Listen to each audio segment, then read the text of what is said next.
everybody. Today I have the Counter Blitz Final Fantasy Precon. I'm going to be goldfishing here for everybody. I haven't really had an opportunity to play with these precons. They just came out, of course, but I think it'd be fun to kind of take a look at how the deck plays and kind of admire some of the artwork here. So in this deck we have Titus or Titus, Yuna's Guardian. He is 1 green, white, and a blue, and he's a legendary creature, human warrior. At the beginning of combat on your turn, you may move a counter from target creature you control onto a second target creature you control. And he has Cheer. Whenever one or more creatures you control with counters on them deal combat damage to a player, you may draw a card and proliferate. Do this only once each turn. I think the do this only once each turn is what's kind of keeping this card fair, but it looks like it's going to be a deck revolving around counters, and it looks like it's going to be more than just +1/+1 counters, which is neat. And you're going to be able to kind of move them around and proliferate. So proliferate meaning that you can add an additional counter of a specific counter type that is already out on the battlefield on anything. So pretty cool little commander. I can appreciate that it costs only 3 mana and it's a 3/3, so it's not the biggest creature in the world, but you are able to get him out pretty early, and second time you cast him is only 5 mana, so there's a lot of good stuff here. So let's check it out. So I'm going to put the commander over here. We are going to draw our first 7. So 1, 2, 3, 4, 5, 6, 7. We'll take a look. Hopefully we got a good hand here. So unfortunately it looks like we got nothing but lands. So I think we are not going to keep this. Although I will kind of shift through all of the different lands so that you can admire how beautiful this artwork is. I know Final Fantasy has been an extremely popular game, and everyone has their own kind of personal favorite Final Fantasy games. So if you've played Final Fantasy and you have a favorite, please let me know in the comments which Final Fantasy that is and why you like it. So I'm going to keep going through here. Try to shuffle this up a little more.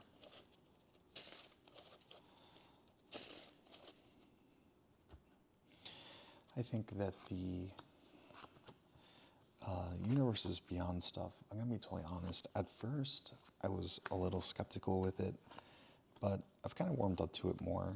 I had a conversation with a good buddy of mine recently, and we were talking about kind of the state of the game, and he mentioned that the Universes Beyond is a great way of getting new players into the game.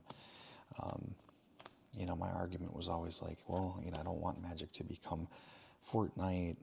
Not that Fortnite's a bad game. I've played it before and I've enjoyed it. It's just there's something special about, every IP having its own identity. But I think the issue is that Magic the Gathering doesn't really have a mascot per se, or I know that like Jace was supposed to be the mascot for the longest time, and then there was like the Guild Pact, a little reminiscent to me of like, let's say like the Avengers or something. But Magic the Gathering doesn't have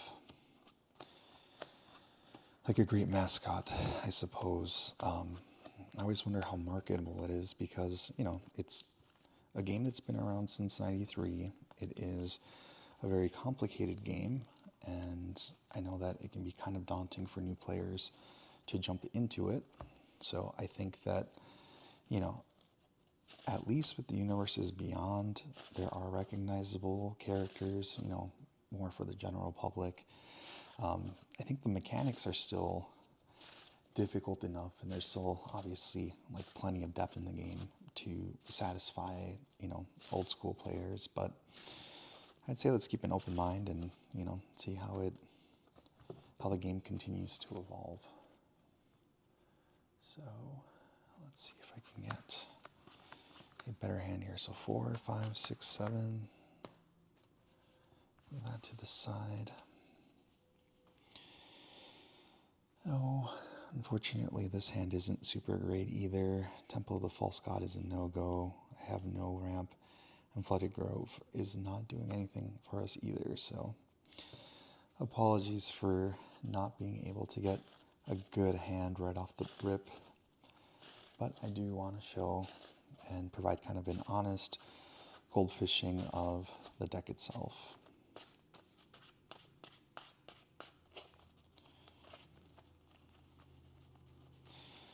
I really thought that pile shuffling was going to actually get us a pretty good hand, but it does not look like the magic gods are with us today. So 1, 2, 3, 4, 5, 6, and 7.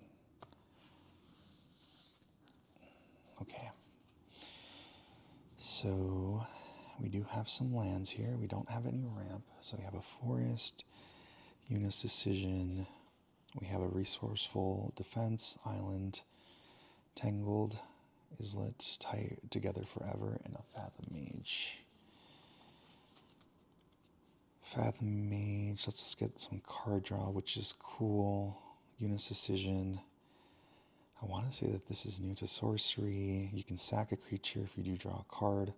Then you may put a creature card and or a land card from your hand onto the battlefield.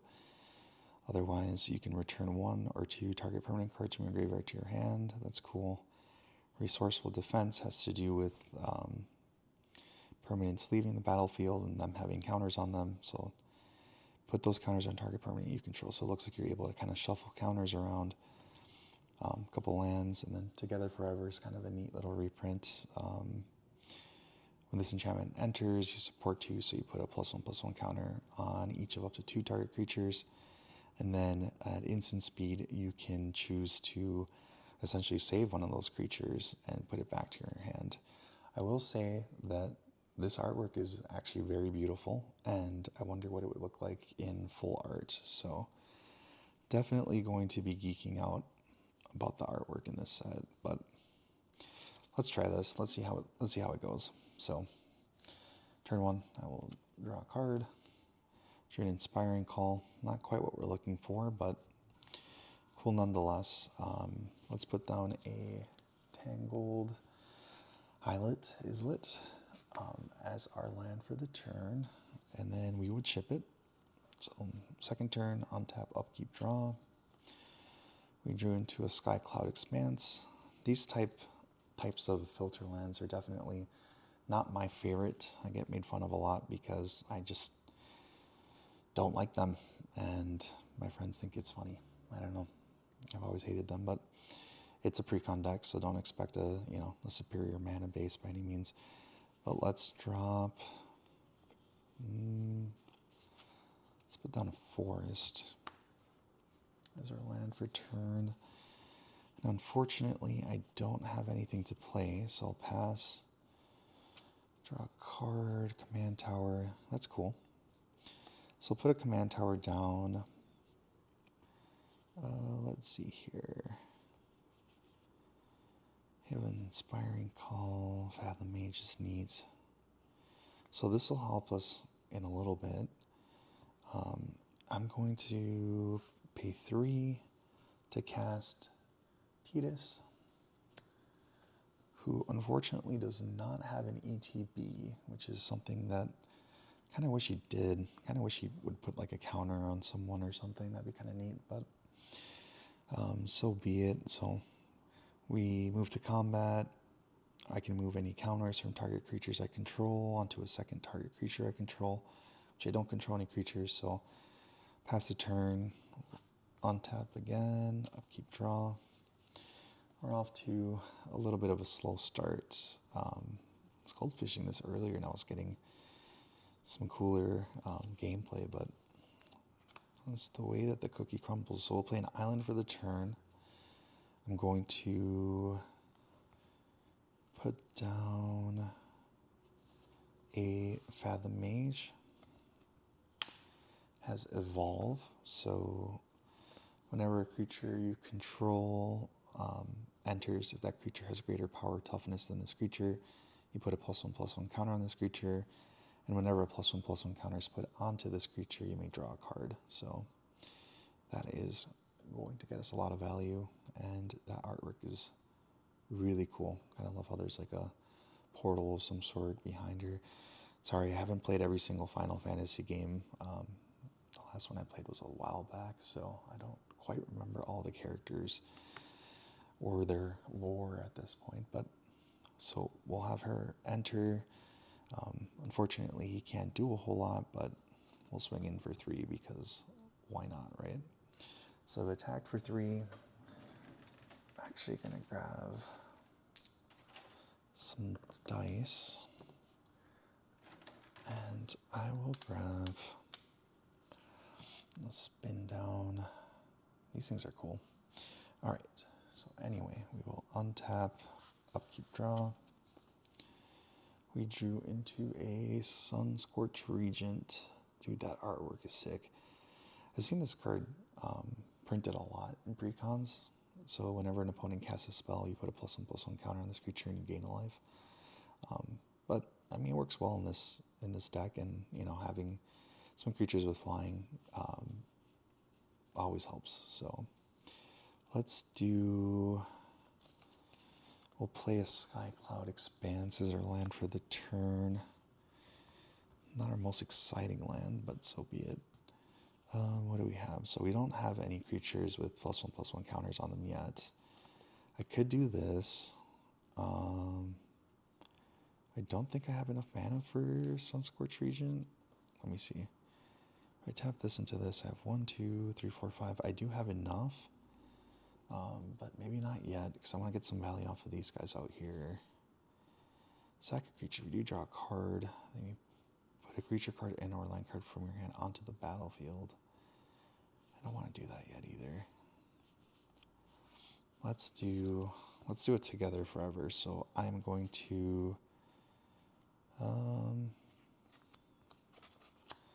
let's just do the command tower plus, so command tower for a white, tap the island into the Sky Cloud Expanse, so we'll end up with 2 white and a blue. Unfortunately, I think that blue is just gonna go away, but we'll cast a Together Forever, and it says here when this enchantment enters, you support 2, so you put a +1/+1 counter on up to 2 target creatures.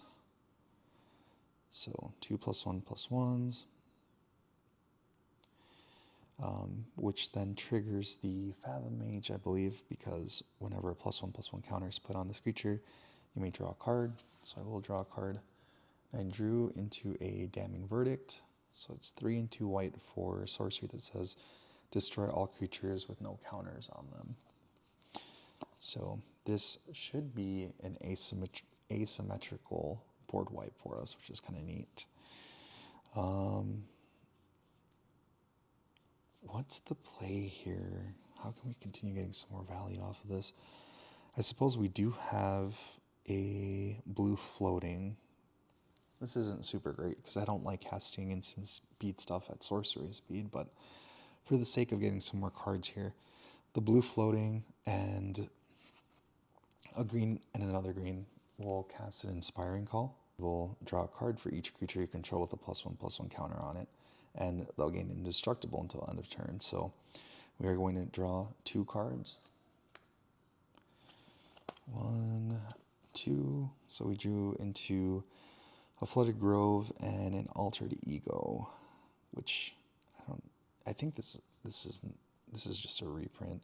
Spell can't be countered. And we have this creature enter as a copy of any creature on the battlefield, except it enters with X additional +1/+1 counters on it. Okay. Something I noticed with this Inspiring Call is that the flavor text is just laughter. It's kind of funny. All right, so then we will move to combat. So Titus is now a 4/4. The Fathom Mage is a 2/2. So our little army is growing slowly but surely. It says here, at the beginning of combat on your turn, you may move a counter from a target creature you control onto a second target creature you control. So to get some value, I'm going to move the +1/+1 counter from Titus over to the Fathom Mage. Fathom Mage trigger will go off, so whenever +1/+1 counter is put onto this creature, you may draw a card. So I will draw another card, drew into another land. And it says here, whenever one or more creatures you control with counters on them deal combat damage to a player, you may draw a card and proliferate. Do this only once each turn. In this case, I'm going to, attack with both, let's say. And let's say that the Fathom Mage does get through. So she's a 3/3 right now. So this says that, let's see, whenever one or more creatures you control the counter on them deal combat damage to a player, you may draw a card and proliferate. So that is upon damage. Deal combat damage. Okay, so it'd be upon the assignment of the combat damage. That's cool. So I will draw a card and I will proliferate. So I will add another counter on here. I'm just going to do this. I'm going to go add 2 counters. It's going to add another counter. It's going to go to 3. And in this case, I'm also going to draw another card because it's getting another +1/+1 counter. Drew into a nesting ground. So like little synergies like that are actually pretty cool because you see that you're able to get a lot of value. Obviously, this is one of those decks where like you need to have all of the creatures out. You need to keep creatures out, is what I'm trying to say. So keep that in mind. But you are running blue, so you could, of course, run some more counter spells. I actually don't know how many counter spells are in this deck, but we'll take a look at the deck just to appreciate some more of the artwork. Anyway, a move to end of turn. I have 1, 2, 3, 4, 5, 6, 7, 8, 9, 10 cards in hand now. Nesting Ground is cool because it allows you to do some shenanigans, so I'm going to hold on to that. I think we will get rid of the Flooded Groves, that's 1. We'll get rid of the Fortified Village. So 1, 2, 3, 4, 5, 6, 7, 8. And we'll get rid of this Resourceful Defense. Alright. So then back to our turn. We will untap. Upkeep. Nothing happens at our upkeep. We will draw. So we drew into a pull from tomorrow. So there is a little bit of card draw there. Additional card draw, which is neat.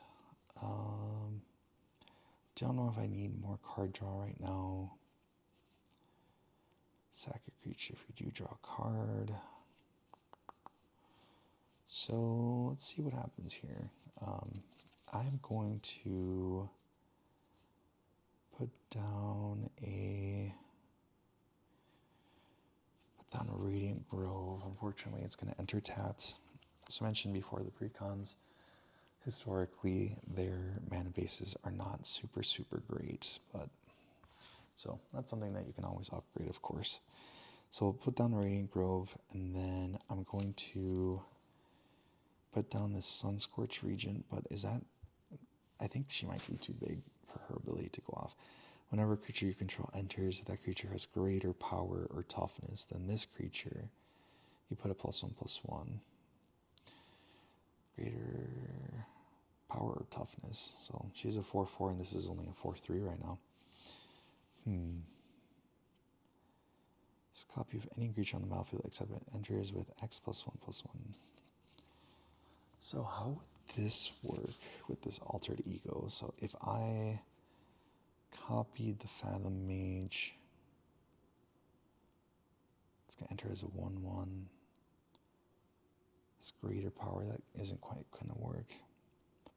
So Altered Ego enters as a copy of Fathom Mage. And then whenever a counter is put on this creature, but it enters as a copy of a creature, except it enters with a +1/+1. So I don't think it's going to work the way I want it to work, because the way I was thinking is I could cast the Altered Ego. As it enters as a copy of Fathom Mage, and then a +1/+1 counter gets put on it. But I think that this is already entering with that +1/+1 counter, so it's not seeing the +1/+1 counter being put onto it like after the fact. Let me know in the comments if that's not the correct interaction, so maybe I won't do that. I think I'm going to put down the Sun-Scorched Regent. 1, 2, let's see here. So we can tap a green to make a white and a blue. We'll tap the command tower to make another white. So we have 2 white, 1 blue. So we have 3, 4, 5. We'll put down the Sun-Scorched Regent. Make sure that there's enough room here so that everyone can admire the card artwork. So I'm going to put this guy down. Fortunately, he is not bigger than the Fathom Mage, so that doesn't go off. We'll go to combat. Beginning of combat in your turn, you may move a counter from target creature you control onto a second target creature you control. So, I'm thinking maybe I could have done that differently, because I could actually move this counter. Okay, let's go back. Hang on. We are all learning together here, which is kind of fun. So, okay. Sun-Scorched Regent. Back to hand. Let's say that instead of casting them, we go to combat. I'm going to move one of the +1/+1 counters back to Tidus. I am going to go to combat, swing in. So that's 4, 5, 6 damage. Let's say that, everything goes through. And then going to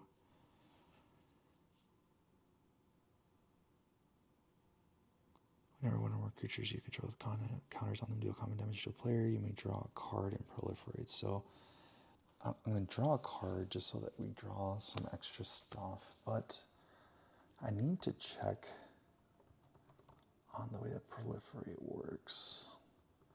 Give me 1 second, let me see.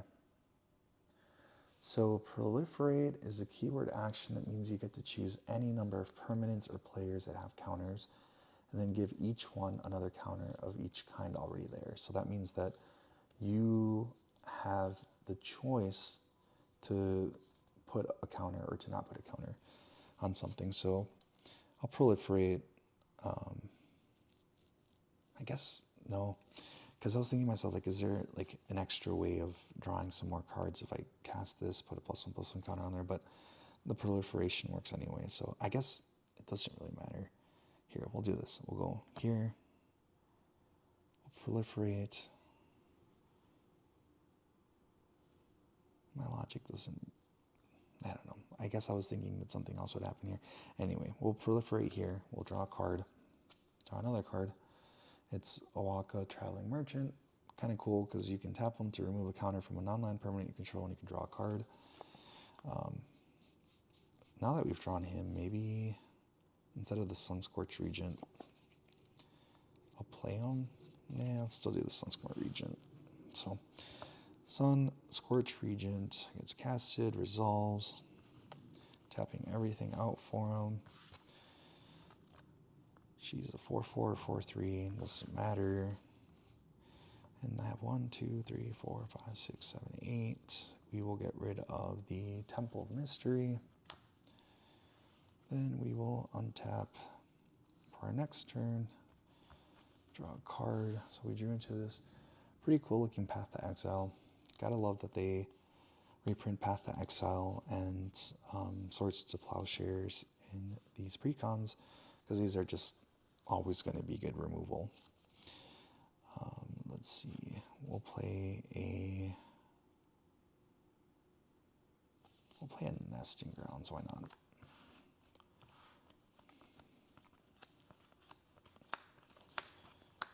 So then we played the Nesting Grounds.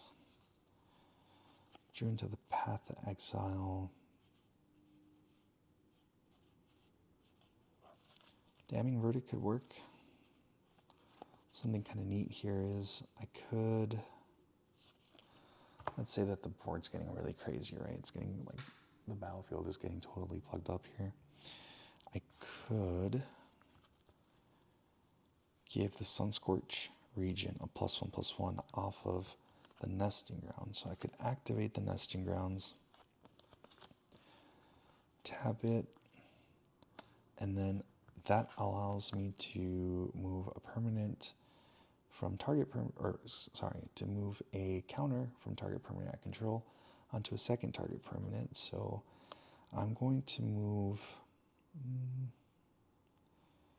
I'll move one of these over to the Sunscorch regions. Then for my next trick, I will cast Damning Verdict, but let's make sure I actually have enough mana for it. So here's white. Off the command tower, I'll do Tangled Islet into the Sky Cloud Expanse. So we have 2 white and a blue. That's 3, 4, 5. And then we can cast this Damning Verdict. So if your game plan plays out well and you don't get completely blown out, then this is actually going to be a really, really nice card in this deck. So completely asymmetrical in this instance. Everything else is blown up. I have my creatures up. I'm going to go in. I am going to attack with the creatures that I have because I have free attacks at this point. Again, let's say that they all connect. I draw a card off of Tidus's ability. I have a protection magic. This card's sick, actually. I think the artwork is beautiful. Love the sphere that they're all sitting in. And it says here that it's an instant where you can put a shield counter on each of up to 3 target creatures. Shield counter, if a creature with a shield counter would be dealt damage or destroyed, you remove a shield counter from it instead. So it's kind of a pseudo-heroic intervention, I suppose. Definitely not as great as heroic intervention, but you know, if you're running a mono white deck, this is kind of a cool way of protecting at least 3 of your most important creatures. So then I'm able to move counters if I want to. Oh no, sorry. Moving the counters was actually at the beginning of my combat. So I suppose I didn't actually have to activate the nesting grounds. That's fine. Since these guys did damage, I get to proliferate, so I will add an additional +1/+1. Draw a card off of the Fathom Mage into a cool-looking Chasm Skulker. You get to make some cool squids off of it, and you get some neat and very terrifying-looking squid tokens. I love my sea creatures. Has Island Walk. Sweet. So I'll draw to this, and the game would continue on from there. But it isn't just +1/+1 counters, which is funny because the Goldfishing didn't really get to showcase that. But for example, you get shields.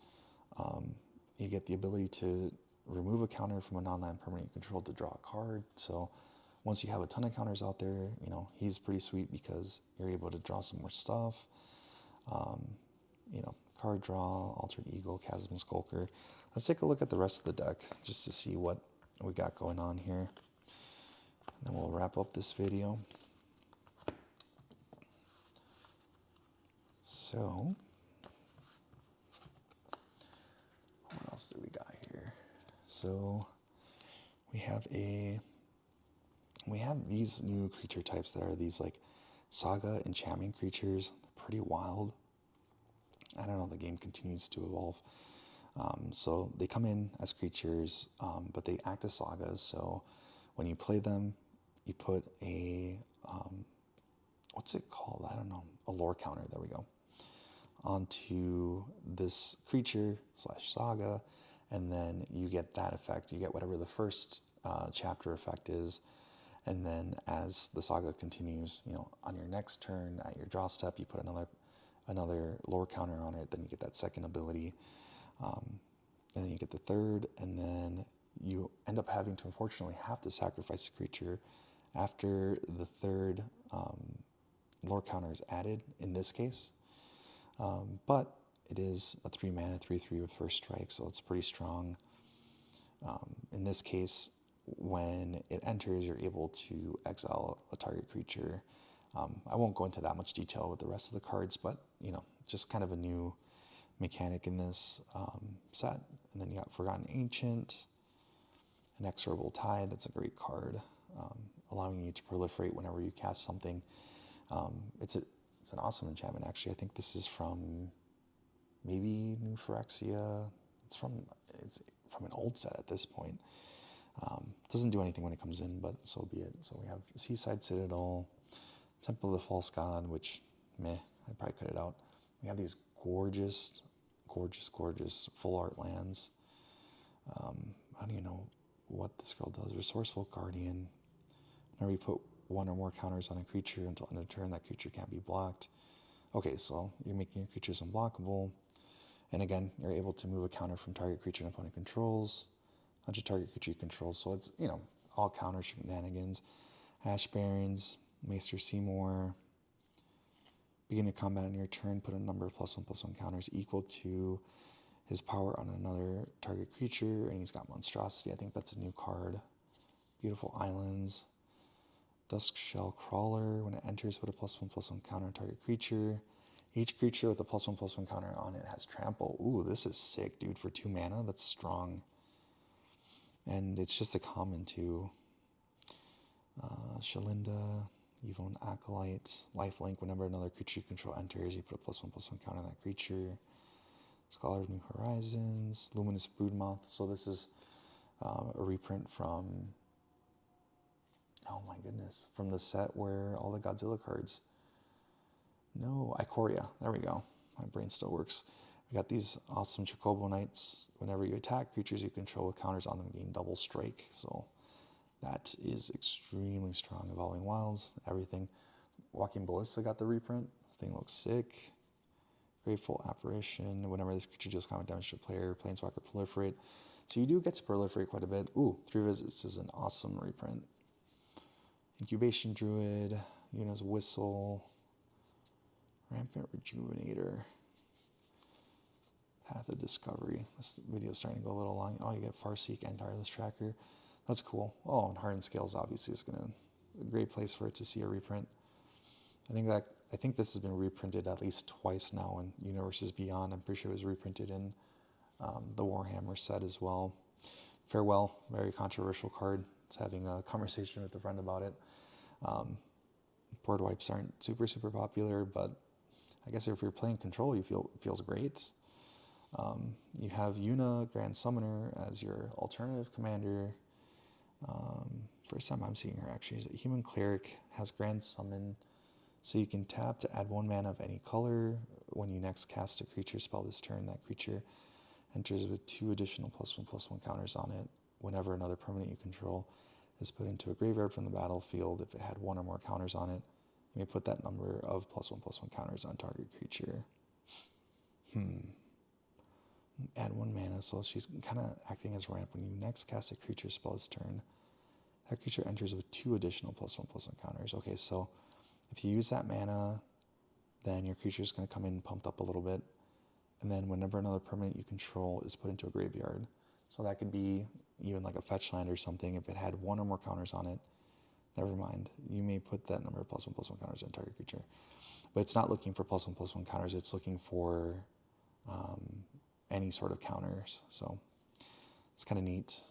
Glacial Fortress, Blitzball Stadium, Soul Ring, Fight Rigging. We have some more of these summons. Waka Devoid Guardian, Gyre Sage, 7th Heaven. That's cool. And this Detour. Sphere Grid's pretty cool, actually. Whenever a creature you control deals combat damage to a player, you put a +1/+1 counter on it. And then creatures with +1/+1 counters on them have Reach and Trample. So for 2 mana, I feel like this is going to see a lot of play in any decks that where +1/+1 counters matter. So Offer You Can't Refuse got a reprint in here. That's sick. Bane of Progress also got a reprint. Dude, that's dope. Haven't seen that in a minute. Let's see. I bet there's like cards in here that people are super, super stoked about, and I'm kind of just like passing by pretty quick, but there's a lot to look into these decks. They're fun. Summon, destroy evil. Cool. There's also this guy. I guess we'll finish looking at this guy and then we'll wrap it up.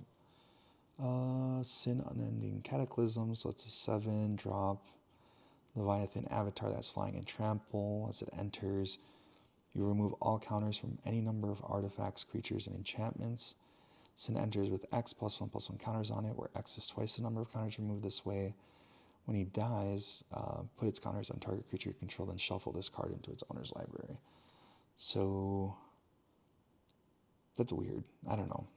It gets shuffled into its owner's library. I don't know how I feel about that. Remove all counters from any number of artifacts, creatures, and enchantments. So you can just like eat up all of the counters, and that can be indestructible counters, it can be +1/+1 counters, death touch counters, flying counters. I mean, it already has flying and trample, it doesn't really matter, but you know, all of the counters that exist in this game can be placed on it when it enters. So you're kind of just supercharging them, and then give them haste or something, and then boom, you can one-shot someone potentially. When it dies, it puts counters on target creature, put its counters on another creature you control, then you shuffle this card to its owner's library. I wonder how that works with the command rule, I guess, or command zone. I guess if you're playing this as your commander and it dies, you can just send it to the command zone. I don't know why you would tuck it into your library. I mean, it's cool as part of the 9/9 that like it's technically always going to be coming back, so that's pretty neat. But anyway, that is Titus Una's Guardian. We will wrap it up there. Really liking this Final Fantasy set. I think there's a lot of really fun and unique cards. Again, I'm going to keep gushing about the artwork because I think it's beautiful.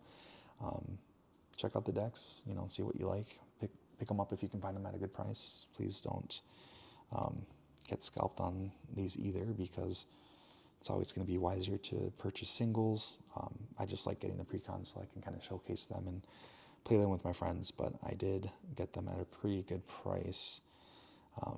So keep that in mind. Anyway, if you liked the video, please leave a like, subscribe, and again, let me know in the comments what your favorite Final Fantasy game is, and let me know how your pre-release events went. Let me know if you managed to get some good wins and what some of your favorite interactions or plays were. So anyway, thank you all for watching and have yourself a great week.